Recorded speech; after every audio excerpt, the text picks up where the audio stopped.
आवाज आ रही है? हाँ जी आ रही है। महाराज जी की वाणी है। परम पुरुष जिस मार्ग से पाए, सतमार्ग सो नाम कहलाए। परम पुरुष जिस मार्ग से पाए, सतमार्ग सो नाम कहलाए। ना प्रभु धरनी ना प्रभु आकाश, ना प्रभु पावक निर्विलास। वो तो बसे इस काया माही, सत जुगत बिन पावे नाई। गुरुदेव इस शब्द में हमें क्या समझा रहे हैं कि परम पुरुष जिस मार्ग से पाए, सत मार्ग सो नाम कहलाए। जितने भी सत्पुरुष संसार में आए हैं, उन्होंने सत मार्ग की तलाश यानी खोज करके ईश्वर पद को प्राप्त किया है। हमारे गुरुदेव महाराज मंगत राम जी तो थे ही ईश्वर स्वरूप। उन्होंने वाणी के माध्यम से हम संसारियों के कल्याण के लिए, हम जीवों का उद्धार करने के लिए संसार में आए हैं। कहा है सतमार्ग सो नाम कहलाए। सतमार्ग कौन सा? गुरुदेव ने हमें महामंत्र बताया है कि महामंत्र का सिमरन करके उस पद की हम प्राप्ति कर सकते हैं। ना प्रभ धरनी ना प्रभ आकाश, ना प्रभ पावक नीर विलास। और गुरुदेव क्लियर कह रहे कि परमात्मा ना धरती पर है, ना आकाश पर है, ना पावक अग्नि में है, ना नीर में है। वो तो बसे इस काया माही, सत जुगत बिन पावे नाई। वो इस काया के अंदर ही है, वो हमारे घट के अंदर ही परमात्मा है। और गुरुदेव ने जो युक्ति बताई है, महामंत्र जो सर्व सिद्धि दातार है, कहा भी है ना, त्रयोदश अक्षर मंत्र ये सर्व सिद्धि दातार, जो सिमरे नित प्रेम से मंगल पाए अपार। इस युक्ति के द्वारा हम उस पद की प्राप्ति कर सकते हैं।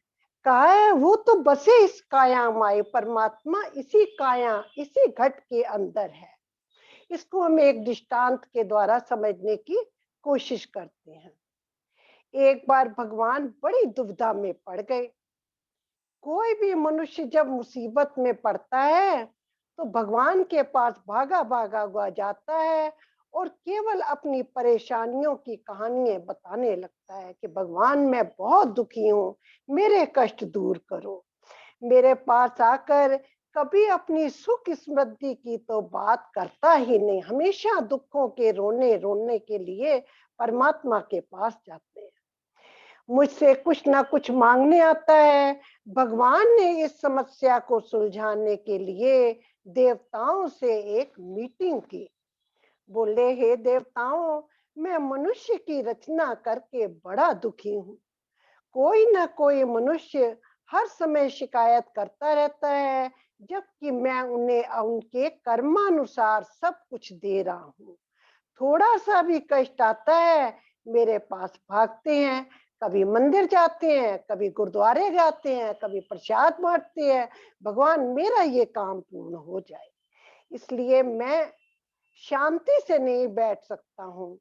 आप लोग मुझे ऐसा कोई स्थान बताओ जहाँ मैं शांति पूर्वक बैठ जाऊं और जहाँ मनुष्य, उस जगह पर मनुष्य ना पहुंचे। भगवान के विचारों को सुनकर सभी देवताओं ने अपने अपने विचार प्रकट किए। गणेश जी कहते हैं, भगवान जी आप हिमालय की चोटी पर चले जाओ, वहां आपको शांति मिलेगी। भगवान कहते हैं वहां पर भी ये मनुष्य पहुंच जाएगा। फिर इंद्रदेव की बारी आई तो इंद्रदेव ने कहा कि आप किसी महासागर में पहुंच जाओ।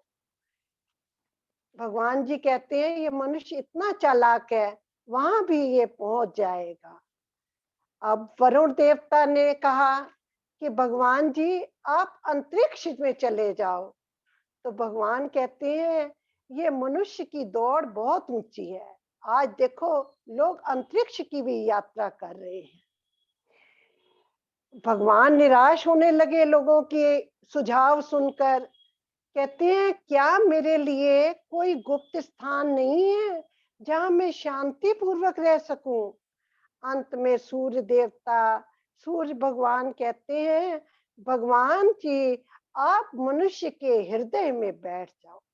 मनुष्य जगह जगह आपको ढूंढने में उलझा रहता है। देखो कोई हरिद्वार जा रहा है, कोई काशी जा रहा है, कोई चारों धाम की यात्रा कर रहा है कि परमात्मा का दर्शन कर रहा हो।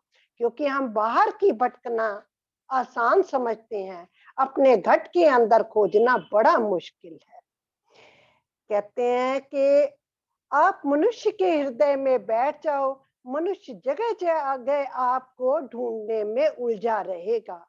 क्योंकि मनुष्य जो है बाहर की प्रकृति को देखता है, अपने हृदय में नहीं झांकता है। करोड़ों में कोई एक अपने हृदय में तलाश करेगा, वह आपसे शिकायत करने लायक नहीं होगा। क्योंकि अपने अंदर जिसने झांक लिया, जिसने अपने देह के अंदर परमात्मा को पा लिया, फिर वहां कोई शिकवा, कोई शिकायत की गुंजाइश नहीं रहती है।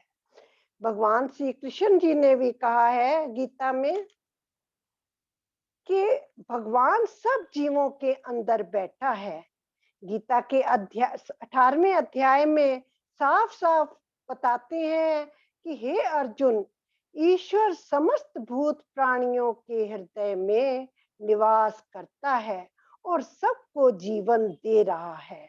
अगर तू ईश्वर को पाना चाहता है, क्या कह रहे हैं भगवान श्री कृष्ण, अगर तू ईश्वर को पाना चाहता है तो हृदय निवासी ईश्वर की शरण ले ले। कहते उसकी शरणागति हो जाओ। जब हम अपने आप को शरणागति कर देंगे, समर्पण भाव हमारा हो जाएगा, तो परमात्मा की प्राप्ति हमें स्वतः ही हो जाएगी। आगे बता रहे हैं, निराकार निरालम बोले, अगम निगम की रचना तोले। ईश्वर निराकार है, उसका कोई आकार नहीं है, वो निरालम है, बिना किसी सहारे के है। वेदों शास्त्रों की धारा का प्रवाह स्वतः ही उनके अंदर से हो रहा है। रोम रोम में करे प्रकाशा, दृष्टि न आवे पुरख निर्वासा। रोम रोम में परमात्मा का प्रकाश हो रहा है, वो दृष्ट नजर नहीं आ रहा है। कहते हैं ये अनुभव का विषय है। जिन्होंने परमात्मा की प्राप्ति की है, हमारे गुरुदेव की वाणी के माध्यम से हमें ग्रंथ श्री समता विलास समता प्रकाश में अगर हम ध्यान से पढ़ें, अगर उस गुरुदेव की बताई हुई बातों को अगर हम जीवन पर लगा ले, उनके बताए हुए मार्ग पर चलें, तो हमें ईश्वर की प्राप्ति स्वतः ही हो जाएगी। काया सरोवर तत्प्य प्राण पर गासे, तिसको खोज सतमार्ग भासे। वो परमात्मा कहाँ है? कहते काया रूपी सरोवर के अंदर है, इस देह के अंदर ही परमात्मा है। कहते तिसको खोज, उसकी खोज करनी है। सतमार्ग भासे, सतमार्ग पर चलकर परमात्मा की खोज करनी है। काया खोजे मन ने चले होए, अमृत सार पीवे जन सोए। जब तक हमारा मन निश्चल नहीं होगा, एकाग्र नहीं होगा, तब तक हम काया के अंदर उस परमात्मा को खोज ही नहीं सकते हैं। जिन्होंने खोजा है उन्होंने अमृत रूपी रस का पान किया है।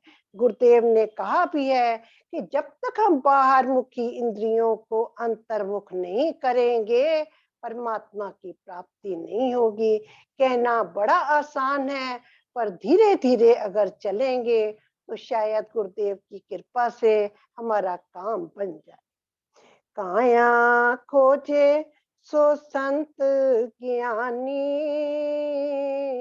आत्म रसना घट माही पहचानी। काया के अंदर किन्होंने खोजा? कहते संत ज्ञानी।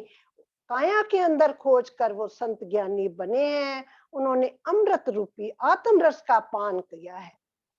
काया खोजे सो वेद का वादी, वेदों शास्त्रों को पढ़कर काया के अंदर, कहते हैं ना, अपने शरीर के ऊपर गुरुदेव ने हमारे बताया है कि सादगी, सत्य, सेवा, सत्संग, सत नियम, अगर हम इनको धारण करें, अपने जीवन पर लगाएं, तो धीरे धीरे हमारा मन जो है अंतर्मुख होने लगेगा।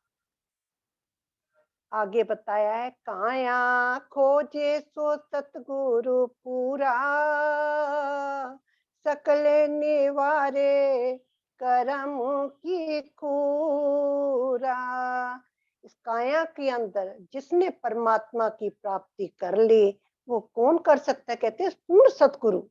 सतगुरु गुरुदेव महाराज जी जैसे, कहते सकल निवारे कर्म की सूरा। वहां फिर कोई कर्म का कर्तापन रहता ही नहीं है, क्योंकि जब पूर्णता को प्राप्त कर लेते हैं, फिर वहां कर्म का कोई, उसके सारे कर्म जो है ना, वो समाप्त हो जाते हैं। काया छोड़ मूरख कहाँ धाये, काशी का बेना साहब पाए। गुरुदेव फिर हमें समझा रहे हैं, कहते हैं, ये मूर्ख मन, तू शरीर के अंदर की खोज न करके बाहर क्यों भटक रहा है?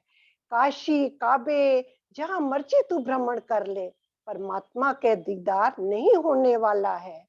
मिल साते गुर सत सेव कमाओ, मंगत दुर्लभ जीवन पाओ। जब जीवन में सच्चे सतगुरु मिल जाते हैं, वो हमें सच्ची सेवा बताते हैं। सेवा कौन सी? गुरु के वचनों की सेवा। उन वचनों पर हम श्रवण मनन निध्यासन करेंगे तो हमारा काम बनने लगेगा। आगे गुरुदेव कह रहे हैं, मंगत दुर्लभ जीवन पाओ। ये मानुष चोला बड़ा दुर्लभ है, कहते हैं इसको सुलभ बनाना है। कैसे? जब हम सत की सेव करेंगे। क्योंकि कहते हैं ना, समय बड़ा कम है, और उम्र, कहते हैं आयु घटती घटती हमारी क्या है, आयु कम ही कम होती जा रही है। चलो जितना भी हमारा समय बचा है, हम परमात्मा के साथ जुड़ते रहें, उनका ध्यान उनका गुणगान करते रहें। गुरुदेव ने कहा भी है, अजय न बिगड़ा तेरा कुछ, सिमरो नाम मन हरो कुपथ। उस नाम का सिमरन करते रहें, उस परमात्मा के नाम के साथ जुड़ते रहें। गुरुदेव ने तो बड़ा सरल सा महामंत्र बताया है कि इसका सिमरन करते करते अपने जीवन को हम सफल बन। नारायण रूप संगत से कोई त्रुटि हो तो क्षमा करें। ओम ब्रह्म सत्यम सर्वाधार।